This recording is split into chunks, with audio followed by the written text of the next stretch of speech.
ప్రభువైన యేసుక్రీస్తు నామంలో మీకందరికీ శుభములు. నేటి దిన బైబిల్ వాక్య పఠనము ఫిబ్రవరి 10, 2026. ఆదికాండము 41వ అధ్యాయము. 2 ఏండ్లు గడిచిన తర్వాత ఫరో ఒక కల కనెను. అందులో అతడు ఏటి దగ్గర నిలిచి ఉండగా చూపునకు అందమైనవియు బలిసినవియునైన 7 ఆవులు ఏటిలో నుండి పైకి వచ్చుచు జమ్ములో మేయుచుండెను. వాటి తర్వాత చూపునకు వికారమై చిక్కిపోయిన మరి 7 ఆవులు ఏటిలో నుండి పైకి వచ్చుచు ఏటి ఒడ్డున ఆ ఆవుల దగ్గర నిలుచుండెను. అప్పుడు చూపునకు వికారమై చిక్కిపోయిన ఆ ఆవులు చూపునకు అందమై బలిసిన ఆవులను తినివేయుచుండెను. అంతలో ఫరో మేలుకొనెను. అతడు నిద్రించి 2వసారి కల కనెను. అందులో మంచి పుష్టిగల 7 వెన్నులు ఒక దంటున పుట్టుచుండెను. మరియు తూర్పు గాలి చేత చెడిపోయిన 7 పీల వెన్నులు వాటి తరువాత మొలిచెను.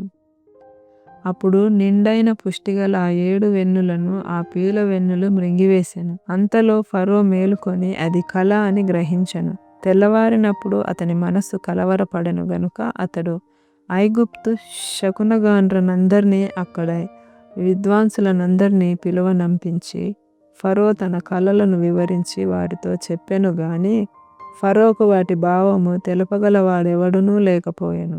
అప్పుడు పానదాయకుల అధిపతి, నేడు నా తప్పిదములను జ్ఞాపకం చేసుకొనుచున్నాను. ఫరో తన దాసుల మీద కోపగించి నన్నును భక్ష్యకారుల అధిపతిని మా ఉభయులను రాజసంరక్షక సేనాధిపతి ఇంట కావలిలో ఉంచెను. ఒక రాత్రి నేను అతడు మేమిద్దరము కలలు కంటిమి. ఒక్కొక్కడు వేరు వేరు భావములు గల కలలు చెరి ఒకటి కంటిమి. అక్కడ రాజ సంరక్షక సేనాధిపతికి దాసుడై ఉండిన ఒక హెబ్రీ పడుచువాడు మాతో కూడా ఉండెను. అతనితో మా కలలను మేము వివరించి చెప్పినప్పుడు అతడు వాటి భావమును మాకు తెలిపెను. ఒక్కొక్కని కల చొప్పున దాని దాని భావం తెలిపెను. అతడు మాకు ఏ భావం తెలిపెనో ఆయా భావముల చొప్పున జరిగెను. నా ఉద్యోగం నాకు మరలా ఇప్పించి భక్ష్యకారుని వేలాడదీయించెనని ఫరోతో చెప్పగా ఫరో యోసేపును పిలువనంపెను. కాబట్టి చెరసాలలో నుండి అతని త్వరగా రప్పించిరి. అతడు క్షౌరము చేయించుకొని మంచి బట్టలు కట్టుకొని ఫరో యొద్దకు వచ్చెను. ఫరో యోసేపుతో, నేనొక కల కంటిని, దాని భావమును తెలుపగల వారెవరునూ లేరు. నీవు కలను విన్న ఎడల దాని భావము తెలుపగలవని నిన్ను గూర్చి వింటినని అతనితో చెప్పినందుకు యోసేపు, నా వలన కాదు, దేవుడే ఫరోకు క్షేమకరమైన ఉత్తరం ఇచ్చునని ఫరోతో చెప్పెను. అందుకు ఫరో, నా కలలో నేను ఏటి ఒడ్డున నిలుచుంటిని. బలిసినవియు చూపు కందమియునైన 7 ఆవులు ఏటిలో నుండి పైకి వచ్చి జమ్ములో మేయుచుండెను. మరియు నీరసమైన బహువికార రూపము కలిగి చిక్కిపోయిన మరి 7 ఆవులు వాటి తర్వాత పైకి వచ్చెను. వీటి అంత వికారమైనవి ఐగుప్తు దేశమందు ఎక్కడనూ నాకు కనబడలేదు. చిక్కిపోయి వికారంగా నున్న ఆవులు బలిసిన మొదటి 7 ఆవులను తినివేసెను. అవి వాటి కడుపులో పడెను గాని అవి కడుపులో పడినట్టు కనబడలేదు. మొదట ఉండినట్లే అవి చూపునకు వికారముగా నుండెను. అంతలో నేను మేలుకొంటిని. మరియు నా కలలో నేను చూడగా పుష్టిగల 7 మంచి వెన్నులు ఒక్కదంటున పుట్టెను. మరియు తూర్పు గాలి చేత చెడిపోయి ఎండిన 7 పీల వెన్నులు వాటి తరువాత మొలిచెను. ఈ పీల వెన్నులు ఆ మంచి వెన్నులను మృంగివేసెను. ఈ కలను జ్ఞానులకు తెలియచెప్పి తిని గాని దాని భావము తెలుపగల వారెవరునూ లేరని అతనితో చెప్పెను. అందుకు యోసేపు, ఫరో కనిన కల ఒక్కటే, దేవుడు తాను చేయబోచున్నది ఫరోకు తెలియజేసెను. ఆ 7 మంచి ఆవులు 7 సంవత్సరములు, ఆ 7 మంచి వెన్నులను 7 సంవత్సరములు. కల ఒక్కటే. వాటి తరువాత చిక్కిపోయి వికారమై పైకి వచ్చిన 7 ఆవులను 7 సంవత్సరములు. తూర్పు గాలి చేత చెడిపోయిన 7 పీల వెన్నులు కరువుగల 7 సంవత్సరములు. నేను ఫరోతో చెప్పు మాట ఇదే, దేవుడు తాను చేయబోచున్నది ఫరోకు చూపించెను. ఇదిగో, ఐగుప్తు దేశమంతటను బహు సమృద్ధిగా పంట పండు 7 సంవత్సరములు వచ్చుచున్నవి. మరియు కరువు గల 7 సంవత్సరములు వాటి తరువాత వచ్చును. అప్పుడు ఐగుప్తు దేశమందు ఆ పంట సమృద్ధి యావత్తును మరువబడును. ఆ కరువు దేశమును పాడు చేయును. దాని తరువాత కలుగు కరువు చేత దేశమందు ఆ పంట సమృద్ధి తెలియబడకపోవును.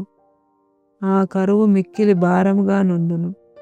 ఈ కార్యము దేవుని వలన నిర్ణయింపబడి ఉన్నది. ఇది దేవుడు శీఘ్రముగా జరిగించును. అందుచేతనే ఆ కల ఫరోకు రెట్టింపబడెను.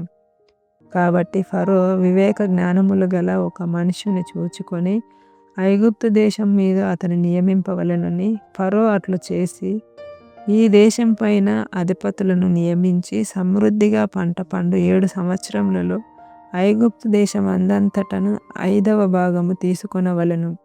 రాబోవు ఈ మంచి సంవత్సరములలో దొరుకు ఆహారమంతయు సమకూర్చి ఆ ధాన్యము ఫరో చేతికి అప్పగించి ఆయా పట్టణములలో ఆహారమునకై భద్రము చేయవలెను.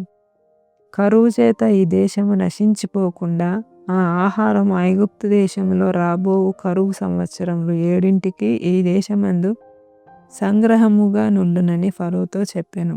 ఆ మాట ఫరో దృష్టికిని అతని సమస్త సేవకుల దృష్టికిని యుక్తమై ఉండెను గనుక అతడు తన సేవకులను చూచి ఇతని వలె దేవుని ఆత్మగల మనుషుని కనుగొనగలమా అని అనెను. మరియు ఫరో, దేవుడు ఇదంతయు నీకు తెలియపరచను గనుక నీ వలె వివేక జ్ఞానములు గలవారెవరునూ లేరు. నీవు నా ఇంటికి అధికారివై ఉండవలెను. నా ప్రజలందరూ నీకు విధేయులై యుందురు. సింహాసన విషయంలో మాత్రమే నేను నీకంటే పైవాడనై యుందునని యోసేపుతో చెప్పెను. మరియు ఫరో, చూడుము, ఐగుప్తు దేశమంతటి మీద నిన్ను నియమించి ఉన్నానని యోసేపుతో చెప్పెను. మరియు ఫరో తన చేతినున్న తన ఉంగరమును తీసి యోసేపు చేతికి పెట్టి సన్నపు నారబట్టలు అతనికి తొడిగించి అతని మెడకు బంగారు గొలుసు వేసి తన 2వ రథం మీద అతన్ని ఎక్కించెను. అప్పుడు వందనము చేయుడని అతని ముందర జనులు కేకలు వేసిరి. అట్లు ఐగుప్తు దేశమంతటి మీద అతని నియమించెను. మరియు ఫరో యోసేపుతో, ఫరోను నేనే, అయినను నీ సెలవు లేక ఐగుప్తు దేశమంతటను ఏ మనుషుడును తన చేతినైనను కాలినైనను ఎత్తకూడదని చెప్పెను.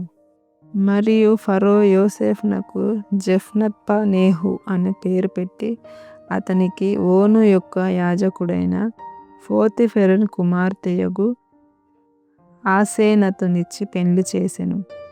యోసేపు బయలుదేరి ఐగుప్తు దేశమంతటా సంచరించెను. యోసేపు ఐగుప్తు రాజైన ఫరో ఎదుట నిలిచినప్పుడు 30 సంవత్సరముల వాడై యుండెను.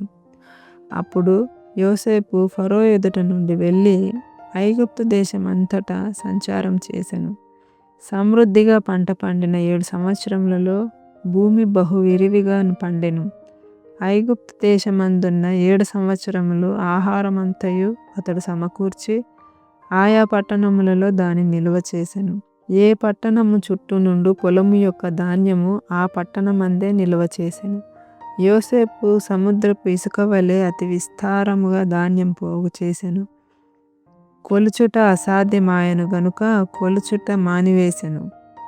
కరువు సంవత్సరములు రాకమునుపు యోసేపుకి 2 కుమారులు పుట్టిరి. ఓను యొక్క యాజకుడైన పోతీఫెరు కుమార్తెయగు ఆసేనతు అతనికి వారిని కనెను. అప్పుడు యోసేపు, దేవుడు నా సమస్త బాధను నా తండ్రి ఇంటి వారినందరినీ నేను మర్చిపోవునట్లు చేశానని చెప్పి తన జ్యేష్ఠ కుమారునికి మనష్షే అని పేరు పెట్టెను. తరువాత అతడు నాకు బాధ కలిగిన దేశమందు దేవుడు నన్ను అభివృద్ధి పొందించెనని చెప్పి 2వ వానికి ఎఫ్రాయిము అని పేరు పెట్టెను. ఐగుప్తు దేశమందు సమృద్ధిగా పంట పండిన సంవత్సరములు గడిచిన తరువాత యోసేపు చెప్పిన ప్రకారము 7 కరువు సంవత్సరములు ఆరంభమాయెను గాని ఐగుప్తు దేశమంతటను ఆహారముండెను. ఐగుప్తు దేశమంతటను కరువు వచ్చినప్పుడు ఆ దేశస్థులు ఆహారం కోసము ఫరోతో మొరపెట్టుకొనిరి. అప్పుడు ఫరో, మీరు యోసేపు నొద్దకు వెళ్ళి అతడు మీతో చెప్పినట్లు చేయుడని ఐగుప్తీయులందరితో చెప్పెను. కరువు ఆ దేశమందంతటా ఉండెను గనుక యోసేపు కొట్లన్నీ విప్పించి ఐగుప్తీయులకు ధాన్యం అమ్మకము చేసెను. ఐగుప్తు దేశమందు ఆ కరువు భారముగా ఉండెను.